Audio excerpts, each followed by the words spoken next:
Bienvenidos, esto es TV UNAM, estamos en Observatorio Cotidiano en la Cultura y hoy vamos a hablar de adicciones y depresión en los jóvenes, un tema que nos importa, que ha crecido en tanto las adicciones como la depresión en décadas o a lo mejor en los últimos años de manera muy intempestiva.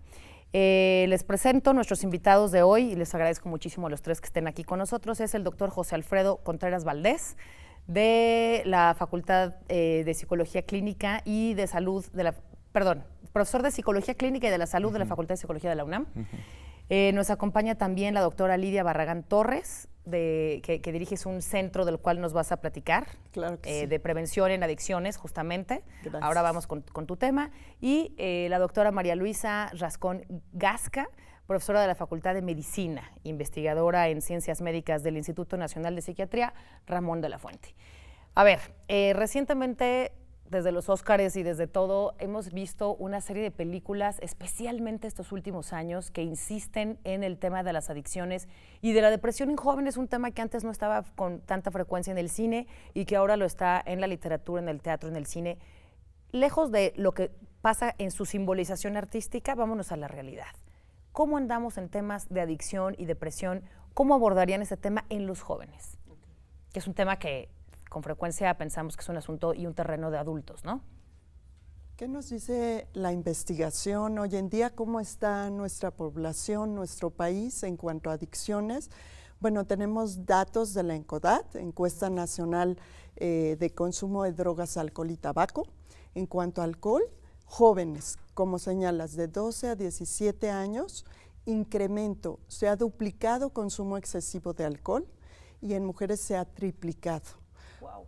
Por otro lado, ¿verdad?, ha aumentado el consumo consuetudinario, es decir, lo están haciendo con más frecuencia y consumo diario. Ha disminuido la edad de inicio, edades de hasta 6, 8 años. Y ¿De alcohol o de qué? Consumo de alcohol. Wow. Llega a ocurrir, ¿verdad? Y por otro lado, tenemos también información de la secundaria al bachillerato, es cuando más se dispara la prevalencia en el consumo de alcohol, subiendo, por ejemplo, de un 27% hasta un 56%. Es decir, es ahí, esa transición donde es muy drástico. Consumo de tabaco, también disminución en edad de inicio, exacto, cantidad de cigarros, adicción, y si comparamos 14 años versus 18 años, los de 18 años llegan a consumir en 6 veces más los estudiantes si los comparamos con la edad de 14 años. Drogas ilícitas también se ha duplicado, ¿verdad?, de 2.9 a 6.2%, y sobre todo destaca el consumo de marihuana.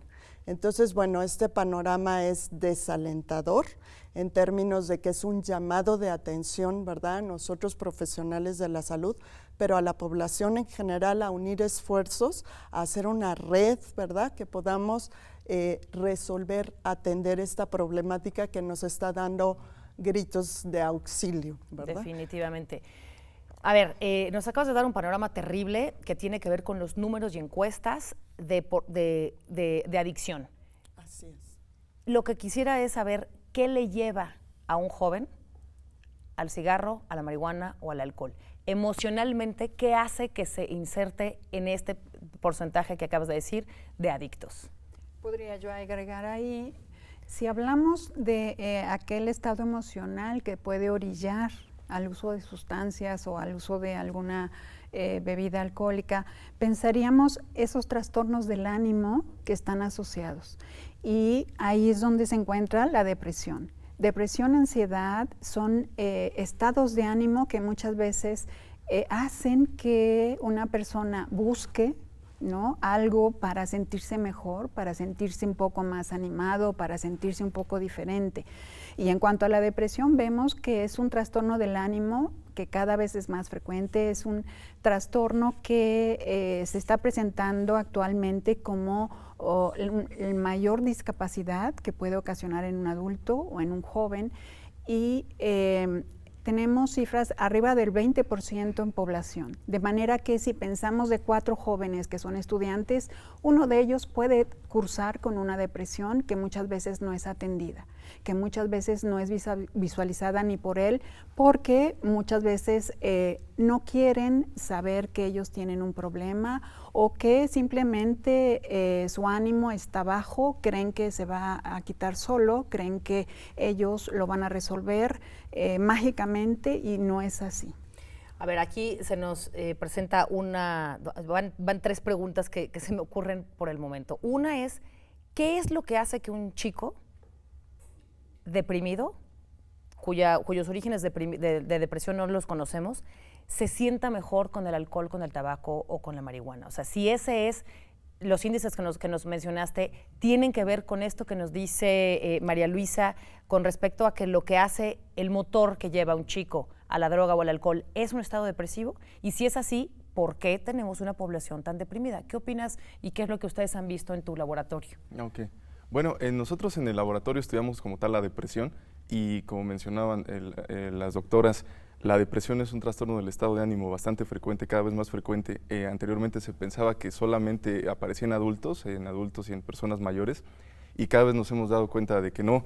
En la adolescencia y en la infancia son las edades en donde principalmente se empieza a desarrollar este problema, y como en la infancia la expresión de los síntomas es menor, se está pensando que las personas que tienen un problema depresivo en la infancia, como si fuera una condición de más importancia, pues de mayor gravedad. Ahora, ¿qué podemos decir o qué podemos pensar de por qué un joven empieza a incurrir en el abuso de sustancias?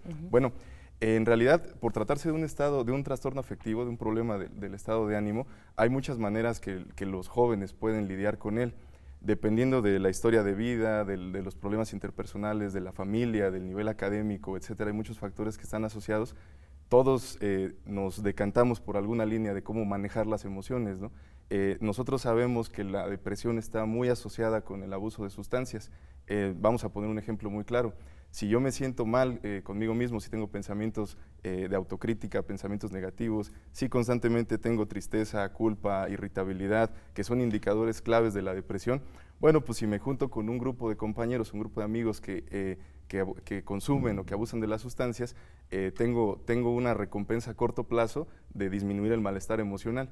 Entonces voy con ellos, consumo sustancias, en ese momento me la paso bien, disminuyo el malestar emocional, y entonces viene un mecanismo de aprendizaje. Aprendo que esa conducta para que me ayude a mí a contender con el malestar emocional, pues es una conducta de fácil acceso, es una conducta que socialmente en ocasiones es aprobada, es una conducta que el mismo medio social refuerza. Entonces pues me voy por ahí, y como las sustancias van directamente al sistema nervioso, que es ahorita de lo que las doctoras pueden dar un panorama muchísimo más específico, pues se vuelve un mecanismo aprendido y vámonos. Un círculo vicioso. Lidia, sí. ¿Querías decir algo? Sí, bueno, pues sí, coincidir con la doctora María Luisa y también con el doctor José, en términos de si hay este trastorno depresivo, se recurre, por ejemplo, a estimulantes, que va a generar este estado de euforia, de seguridad, de sentirme con ese bienestar. Entonces establece una conexión entre malestar emocional, consumo de sustancias y cambio o disminución en ese malestar, un estado eufórico. Entonces se vincula ese consumo con una consecuencia gratificante. Dime 3 sustancias que nos llevan a esta situación eufórica. Por ejemplo, estamos hablando de cocaína. Últimamente ha crecido, por ejemplo, en el Centro de Prevención en Adicciones de Facultad de Psicología, también la cocaína en modalidad de crack o de piedra que le llaman, pero también, por ejemplo, consumo de metanfetaminas hoy en día, que también vemos un incremento en el consumo de esta sustancia. Por otro lado, también hablamos de este otro déficit del individuo, que puede ser consumo de la sustancia para desinhibirse, para decir me siento mal, para decir la estoy pasando mal, tengo una molestia, llorar, desahogarme. Al momento que se consumen sustancias depresoras, ¿verdad?, viene esta desinhibición y entonces se establece esta correlación.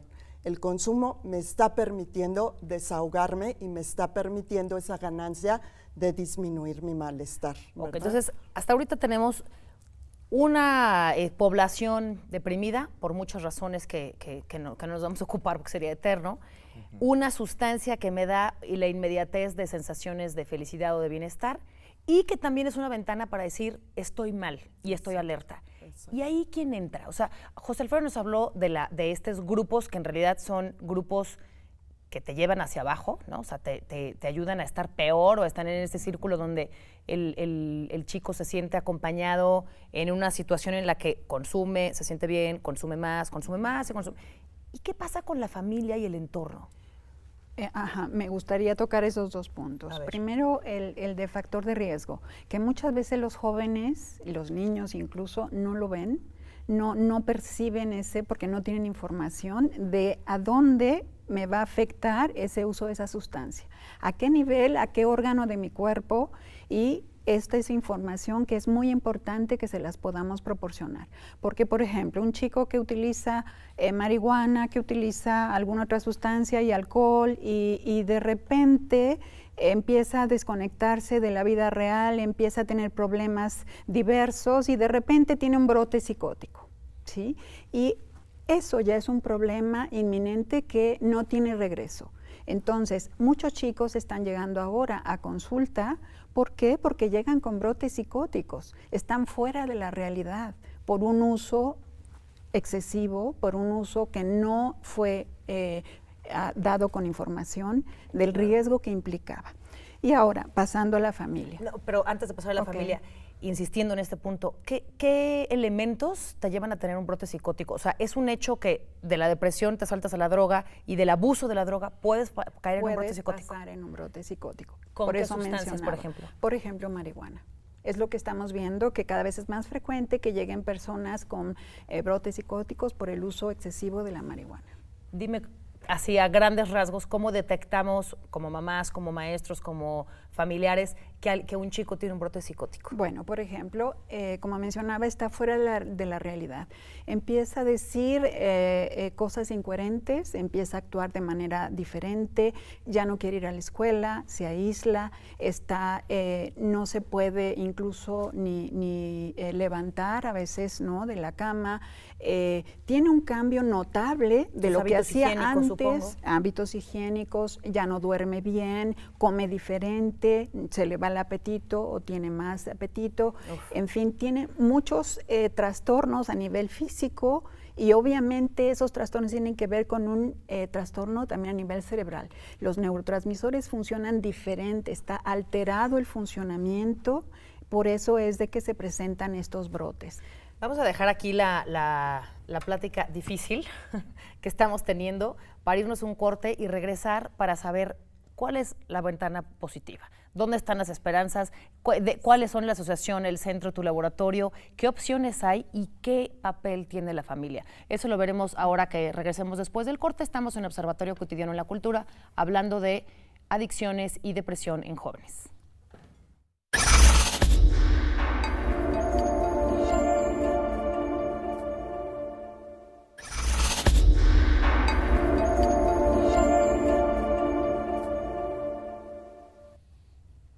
Estamos de vuelta hablando de adicciones y depresión en jóvenes y nos quedamos en un panorama bastante desalentador, que es este número de chicos deprimidos y de chicos que acuden para disminuir estos estados depresivos al alcohol, al tabaco y a todas las drogas que tú nos dijiste, envueltas en este conjunto que tú mencionaste, drogas ilegales, ¿no? Así le dijiste. Es terrible el panorama. ¿Qué ventanas hay? ¿Qué ventanas hay? ¿Cuál es el papel de la familia? ¿Quién detecta?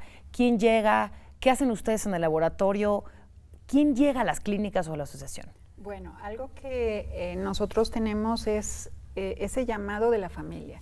Mi hijo, por ejemplo, nos dicen, ¿qué hago? Mi hijo ya no va a la escuela o ya no trabaja, ya se aisló, ya está apartado, ya solamente quiere salir en la noche, cuando va a ver amigos que hacen cosas que creemos, ¿no? Los familiares así nos dicen, que creemos que no le hacen bien. En fin, la familia empieza a tener una carga de sufrimiento particular. Toda la familia. Toda la familia, el padre por un lado, la madre, los hermanos, empiezan a ver a un hermano que ya no es como antes, ya no disfruta la vida como antes sanamente, ya no hace deporte, ya está teniendo un giro, ¿no?, muy importante en su vida. Por lo tanto, la familia es muy importante que reciba información. Recibe información de cuándo y qué hacer y cómo ayudar a su ser querido que está pasando por una etapa diferente, difícil en su emoción, en su conducta, en su funcionamiento social. Porque el uso de sustancias y el trastorno en sí ya trae un cambio en toda su esfera psicosocial. Claro. Entonces la familia, verdaderamente hay padres que hasta dejan de trabajar por cuidar al hijo. La familia no duerme bien, no come bien, están solamente... En un estado de tensión y dinámicas alteradas también entre ellos, ¿no? Ajá. ¿Quién lleva a los chicos? Sí, bueno, al final. Veíamos cómo esta problemática incide en el individuo, pero decíamos, ya el individuo tiene estas dificultades para expresar emociones, pero también tiene dificultades cognitivas para tomar decisiones, para resolver problemas, para prestar atención, pero también tiene dificultades en la conducta. Entonces, de tal manera que hay dificultades que tenemos que trabajar en el individuo, pero también en la familia. La familia es una de las influencias importantes dentro de esta problemática y no la podemos hacer a un lado, tenemos que incluirla en la intervención. De hecho, 3 de las principales causas, no solamente de consumo, sino incluso de sobredosis, tienen que ver, por ejemplo, con conflictos en el ámbito familiar, ¿verdad? Generalmente, supongo, tenemos una mamá, un papá o alguien que dice, deja de estar usando, y hay alguien que está limitando todo el tiempo. ¿Eso es bueno, eso es malo? O de plano, ¿cómo sabemos que hay que ir a la clínica? Esta es una señal importante que es necesario evaluar, pero generalmente los adolescentes son llevados al servicio por parte de los familiares. ¿A la fuerza? En muchas de las ocasiones no hay una motivación del adolescente para hacer ese cambio, ¿verdad? Recordemos que también hay un impacto. ¿Por qué se sigue repitiendo el consumo? Porque hay una sensación de bienestar placentero. Incide en esta parte del sistema nervioso central de experimentar una sensación de agrado. Entonces, se sigue repitiendo la conducta hasta llegar a esa adicción donde ya tenemos la problemática más severa, tanto en salud física como en trastorno mental, ¿verdad? Entonces, lo que tú señalabas, ¿cuántas personas que tienen un trastorno mental están recibiendo ya una atención, ¿verdad? De 5 personas que lo tienen, solamente una en general lo está recibiendo y tarda entre 10, 15 o hasta 20 años en recibirlo. Por eso uno mismo, como decía la doctora María Luisa, tiene que ser su agente de cambio. Tiene uno que detectar cuando las cosas no están bien para ahí poner un freno y en lugar de recurrir al consumo de la sustancia, recibir un apoyo oportuno, ¿verdad? Entonces nosotros como centros en la Facultad de Psicología estamos encaminados a hacer esa detección oportuna, a ofrecerle el apoyo, el servicio al estudiante oportunamente antes de que ya tenga daños en la salud, una deserción escolar, problemas de aprendizaje, ¿verdad? O 3 de las principales causas de muerte en adolescentes que nos señala la OMS, accidentes automovilísticos, SIDA y, por otro lado, suicidio. Claro, ¿verdad? Es otro de los finales terribles relacionados a esto. En la Clínica de la Salud de la Facultad de Psicología, ¿quién puede acceder? Exacto. Bueno, ahora sí que como dice mi playera, mi salud, ¿verdad? También es mental. Tenemos que ocuparnos de tener salud física, pero también salud mental. Puede acudir cualquier persona. Obviamente estamos muy cerca, ¿verdad?, de Ciudad Universitaria. El costo es bastante accesible, en realidad es simbólico el costo, para tenderle la mano y que todos nuestros centros de la Facultad de Psicología estemos al pendiente de resolver necesidades, ¿verdad? Tanto de depresión, pero también de consumo de sustancias, porque son 2 problemáticas que se agravan una a la otra. Está abierto el servicio a población abierta y también a nuestra población universitaria, ¿verdad? Desde estudiantes tenemos también actividades para ir a los escenarios, a escuelas, ¿verdad? Esta parte de psicoeducación, cuáles son estas señales, ¿verdad?, que yo tengo de no estarme sintiendo bien, qué habilidades de expresarme, de resolver mis problemas, de regular mis emociones puedo utilizar para tener ese bienestar, actividades recreativas y de entretenimiento que no tengan que ver con consumo, porque todos necesitamos ambientes de esparcimiento para pasarla bien, de tal manera que nuestro sistema nervioso central, ¿verdad?, libere esta sustancia que tiene que ver con sentirnos bien y no necesitar recurrir al consumo para tener esa sensación de bienestar. Pero también la parte de la familia, que tenga herramientas para generar esa plática, ¿verdad?, con los hijos, ¿cómo estás?, ¿cómo te va?, ¿cómo va tu día?, cercanía, cohesión, ¿verdad?, también afecto, ¿verdad?, en donde la persona tenga en la familia ese escenario de sentirse parte de esa estructura, el recibir ese afecto y que no lo busque en personas asociadas al consumo de la sustancia. ¿Qué es lo que tú decías, José Alfredo? Y en tu laboratorio, ¿qué es lo que hacen? ¿Cuál es la otra parte que no tiene atención al público, pero que también hace la universidad para para enfrentar esto? Por supuesto. Ahorita que estábamos platicando de la intervención, ya cuando la persona solicita el servicio, eso es súper importante, pero para poder llegar a la intervención nosotros tenemos que saber qué intervención es la más adecuada, y eso nos lo dice la investigación. ¿A qué me refiero con esto? Tenemos que partir de una teoría que nos dé explicaciones científicas sobre por qué se dan estos fenómenos, y una vez que tenemos la teoría desarrollada a partir de observaciones, de planteamientos, de estudiar el fenómeno a profundidad, entonces tenemos que someter a prueba la teoría en un entorno controlado para ver si verdaderamente eso que yo pienso que ocurre en realidad ocurre. Si tenemos investigación, que es lo que hacemos en el laboratorio, investigación básica sobre estos modelos teóricos que explican la depresión y nos dicen que verdaderamente esos modelos son los que ocurren en la población, entonces ya podemos pensar en qué intervención es la más adecuada. Si diseñamos la intervención, o sea, el tratamiento, pues lo que se hace, y lo sometemos a prueba de manera empírica, o sea, igual en un estudio controlado, para ver si el tratamiento, digamos, a simple vista se puede pensar que el tratamiento de toda la familia sería el mejor, ¿no? Pero si no tenemos investigación que lo compruebe, es nada más una hipótesis, ¿no? Entonces tenemos que diseñar un estudio donde sometamos a prueba el tratamiento solamente para el individuo, el tratamiento para el individuo y padres, y el tratamiento para toda la familia, y a partir de eso ver qué tratamiento es el mejor, y entonces ese es el tratamiento que empezamos a implementar en los centros. Claro. Me sorprende la cantidad de acciones que hace la universidad al respecto, las universidades, porque el conocimiento de la psiquiatría y de la psicología pues son un terreno, pero lo que se vive en las casas es otro, y de repente es difícil encontrar este puente. Quiero mencionar y extenderles una invitación que nos hace el Universum o la Dirección General de Divulgación de la Ciencia a través del Museo Universum para un ciclo que se llama Enfrentar la Depresión, que va a ser aquí en Ciudad Universitaria el martes 25, miércoles 26 y jueves 27 de junio en Ciudad Universitaria, en el que se va a hablar a través de teatro, cine, charlas, conferencias, dinámicas, talleres sobre cómo enfrentar la depresión. En brevísimo, ¿cuál va a ser tu participación y cómo crees que este tipo de acciones de la universidad realmente sensibiliza, invita y cura al final? ¿Crees que hay una cercanía, un mecanismo? Definitivamente, yo creo mucho en esta labor. Es muy importante tanto al alumnado como al público abierto brindarles información. Nosotros ahí precisamente vamos a brindar información de lo que hace una asociación civil que se llama Voz Pro Salud Mental, que precisamente se aboca a la psicoeducación, en primer lugar, tanto para el usuario o no usuario que ya tiene algún diagnóstico, y que recibe servicios de salud mental. Y también para los familiares que en un momento dado requieren la información.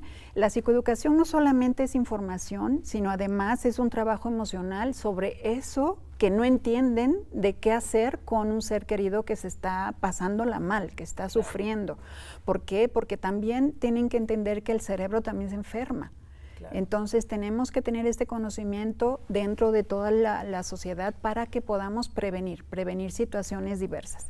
Y en este evento, pues bueno, va a haber testimoniales tanto de usuarios como de familiares, de qué han hecho, cómo les ha servido la psicoeducación, qué han podido resolver, qué les falta resolver, quizá en un momento dado hasta retos que la familia misma se pone de autoemplear a su ser querido para que esté ocupado en algo, en fin. Claro, Se vuelve un esfuerzo titánico de la familia en cuanto a cómo ayudar a su ser querido para que no esté aislado. Porque si el cerebro se daña, es mucho, la discapacidad es muy importante, puesto que esa persona no vuelve a hacer lo que antes hacía. Claro, y puede tener daños permanentes, ¿no? Lidia, tú vas a participar Sí, también. Así es, bueno, les vamos a dar las herramientas. Como dice el doctor, ¿cuál es la evidencia y en qué hay que trabajar? Entonces, nuestros centros están ya para resolver esas necesidades. ¿En base a qué? A programas de intervención que cuentan ya con esa evidencia de que generan un cambio, de que están beneficiando a la persona que está recibiendo la intervención. Va a haber un taller de crianza positiva para los padres, de tal manera que se favorezca esta obediencia sin que implique, ¿verdad?, este castigo físico, claro, esta amenaza, ¿verdad? Y entonces generar emociones agradables que estén asociadas con aprendizaje, que tengan que ver con autocuidado, que tengan que ver con seguir reglas, ¿verdad?, que tengan que ver con prestar atención, de tal manera que se favorezca una buena convivencia padres-hijo. Y que el individuo aprenda a tener esos resultados que tengan que ver con sentirse autoeficaz, ¿verdad?, sentirse competente, y que eso le motive a seguir aprendiendo, que los padres, ¿verdad?, se constituyan en agentes de cambio también de favorecer un aprendizaje. Y tenemos otro taller también sobre depresión y consumo de sustancias. Entonces, ¿cómo detectar esas señales? ¿Qué hacer?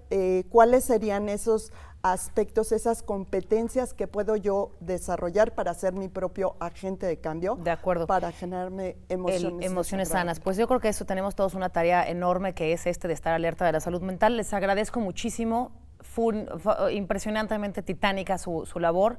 Qué bien que la universidad tenga este laboratorio, este centro, las asociaciones, y por supuesto la tarea es cuidarnos y estar alertas de nuestra salud mental propia y con quienes vivimos. Muchísimas gracias. Nos vemos en el siguiente programa de Observatorio Cotidiano en la Cultura. Hasta pronto. Gracias. Gracias.